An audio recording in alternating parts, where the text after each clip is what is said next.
If you've ever wondered why you always end up doing all the work in your relationships, this video is for you. This dating strategy starts with a psychological principle called the IKEA Effect. No, this isn't about building furniture. It's about why you keep ending up in relationships where you're the one doing all the building. And by the end of this video, you're going to understand exactly why it keeps happening and what to do differently with the next man you date. And if you're single right now, I want you to think back to your last 2 to 3 relationships. There's a pattern in every relationship that you've had.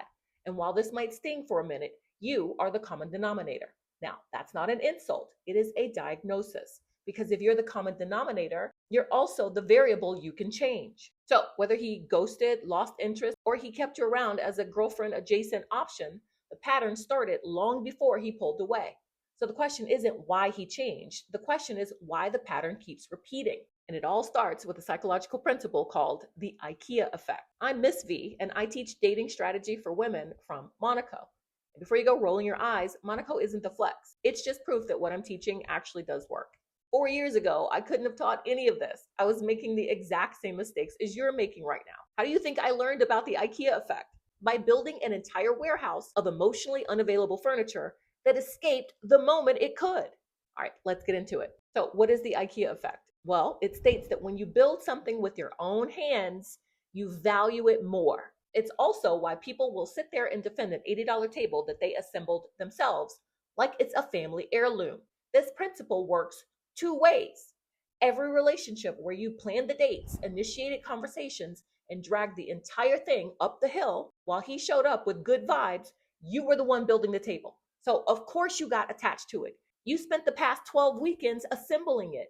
Meanwhile, he wandered into the dining room like it'd been sitting there the whole time and asked, what's for dinner? Hit subscribe now if you're ready to stop wondering whether if you zip tied your last 3 exes, stuffed them in garbage bags, and lined them up, if you would be able to tell them apart behaviorally.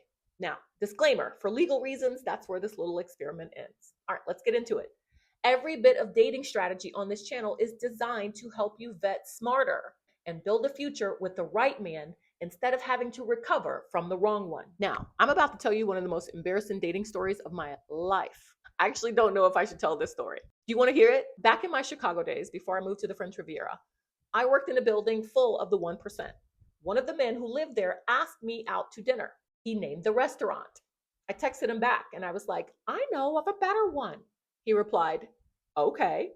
Now, back then, I couldn't decode OKAY the way I can now. That was it. That was the whole felony. So we had our date, and in my mind, we had a great date. So why did this man ghost me afterwards? He literally never called me again, which would have been okay, I guess, except for I worked in the building that he lived in.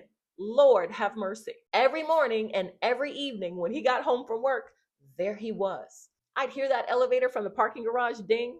The door would open, his footsteps got closer, he'd stop at the mailroom on his way, and then he'd walk right past me in the lobby, looking rich, smelling rich, looking like a man who was absolutely not calling me. I didn't just fumble the bag, I watched it walk past me every morning and every evening. I had unknowingly eliminated every opportunity for him to pursue me, to invest in me, and to do for me before there was even a first date. Eventually, I quit. I know. But here's the part I didn't understand back then. That was the IKEA effect running in reverse. If you've ever found yourself saying, I planned everything and he just showed up, or if you've watched a man who was all in at the beginning slowly start to coast, this is why. Masculine men, they don't bond by receiving. They bond by doing. Tell me in the comments if you've ever lived through this. He couldn't get enough of chasing you in the beginning, right up until you accidentally took his job away from him. For the first 3 months, he planned the dates. He sent you sweet texts. He could not wait to see you. And then, once you were emotionally invested and probably physically invested too, you became the lead. You started initiating the conversations after he pulled back. You planned the weekends because if you didn't, it wouldn't get done. You kept everything moving just like you do at work. And one day you looked up and you thought to yourself, wait, I'm doing everything. That's the invisible flip. And nobody has ever even warned you that it exists. The good news is I can already see your brain connecting the dots. That is the fun part, right? This next part, not so fun. Because you're about to realize this preference was never actually yours to begin with. It was sold to you. Shut your face when you're talking to me. Yes. Okay, sorry.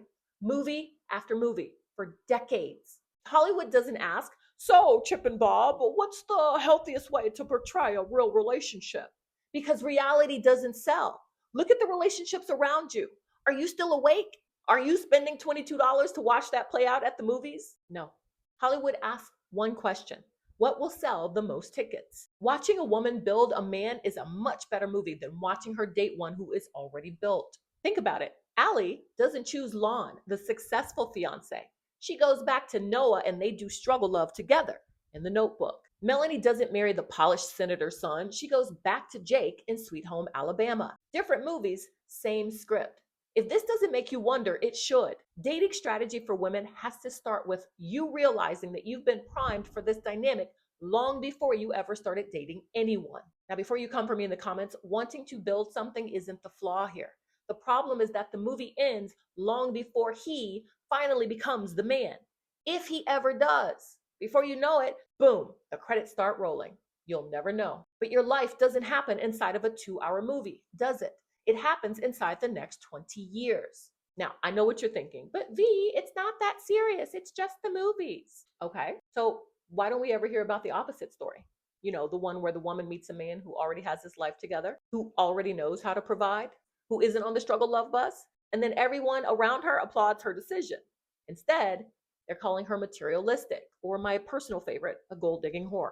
In fact, the only movie that even comes close to this is Pretty Woman. And just to drive my point home further, what did Hollywood make her? Right, a prostitute. Interesting, isn't it? You can probably name 10 movies where the woman chooses the underdog and builds the man.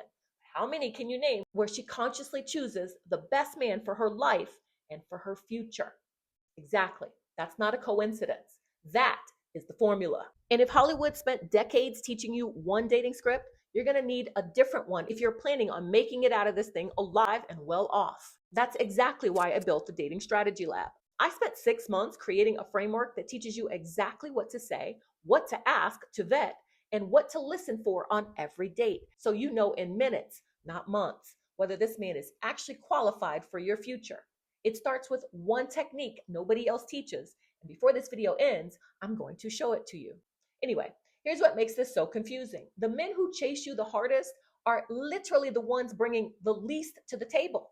He's going to love bomb you for 3 months, then disappears the second the free trial expires. Meanwhile, the man who's actually qualified to match with you never gets a chance because you're in an emotional lockdown with a guy named Chad. Chasing is cardio. Investing is accounting. One burns calories and the other burns cash, time, and effort. Stop confusing the workout with the investment. One of my clients matched with a man who lives an hour away. Every weekend, she'd pack a bag and drive to see him. She'd stop on the way for groceries and gas. She was there, she was cooking dinner, playing the girlfriend adjacent role. She would stay the night and stock his fridge before heading home on Sunday. Somewhere along the way, she stopped dating him and became a DoorDash premium subscription. The funny part, he never asked her to do any of it. She volunteered and he accepted. So one Friday, she had the bright idea. She's going to try an experiment. She did nothing. No offer. She waited. Sunday night, he texted, "Miss you. Next weekend?" She said yes. Monday, Tuesday, Wednesday passed. Thursday, Friday morning, nothing. Then at 9 o'clock on Friday night, he texts, "Sorry, I'm slammed at work. Rain check?" She called me afterwards and she said something I will never forget. "I made it so easy for him to see me that he stopped trying." If you're constantly solving problems before he notices them, keeping every conversation alive, or making everything easier because you think that's what a good partner does, congratulations. You too were raised by hyenas. The second you remove your contribution, you will discover whether or not there was any investment on his part to begin with. And most of the time, that's information you wish you had 3 months earlier. Here's what women are usually afraid of. If I stop doing everything, he'll realize he doesn't need me. No, a man doesn't stay because you're useful. He stays because he invested. And if the relationship only survives while you were carrying it, you never had a relationship. You had a job. So what do you do now? Let's start with these 3 things. First of all, slow your roll. Okay? If you're reaching for the door first, you're moving too fast. Slow down, let him open it, smile, and say something like, "I love a gentleman." Okay? Tiny investment, tiny reward. That's how this starts. Second, stop rescuing this man from pursuing you. When he reaches out, let the silence breathe. Not because you're playing games, even though you clearly are, but because anticipation on his part is the only thing in these early stages of dating that creates an investment for him. And third, track his effort, not his words. I'd love to see you is nice, but driving 45 minutes out of his way to take you somewhere that you've been wanting to try, that's the start of an investment. So here's your assignment for the week. I know I didn't tell you about this earlier. Watch one of these two movies, either The Notebook or Sweet Home Alabama. But don't watch it as a love story. Watch it as a case study. Pay attention to where the story ends. Now, here's a hint. It's usually right before the real relationship begins. You're never going to see if he kept investing after he got the girl. That gap between the fantasy and the follow through is exactly what we close inside of the lab. This is dating strategy for women who are done guessing on the first date and finding out who he is 3 months later. The exact questions and language, the techniques I mentioned earlier, are all inside of the lab, and you get to practice it live with me before you ever use it on a real man. The founding rate is still open, but it won't be for long. The link is in my description. To be clear, you are not auditioning for a relationship. You are vetting for a life with a provider partner. Those are two very different jobs, and only one gets you the future you actually want. Maybe you've told yourself before, I did everything right and he still didn't want the relationship. Okay, here's the correction. You didn't do everything right. You did everything, and that's the problem. You're not building the table anymore. You're paying attention to the man who picks up the Allen wrench, because the man who builds it for you is the man who's going to value sitting at that table. Doing everything has never been a dating strategy, at least one I would recommend, okay? Unless your retirement plan involves joining the circus and entertaining clowns. In the next video, I'll show you the exact questions that tell you on the first date whether he's the kind of man who reaches for the Allen wrench or the one who waits for you to hand him the finished table.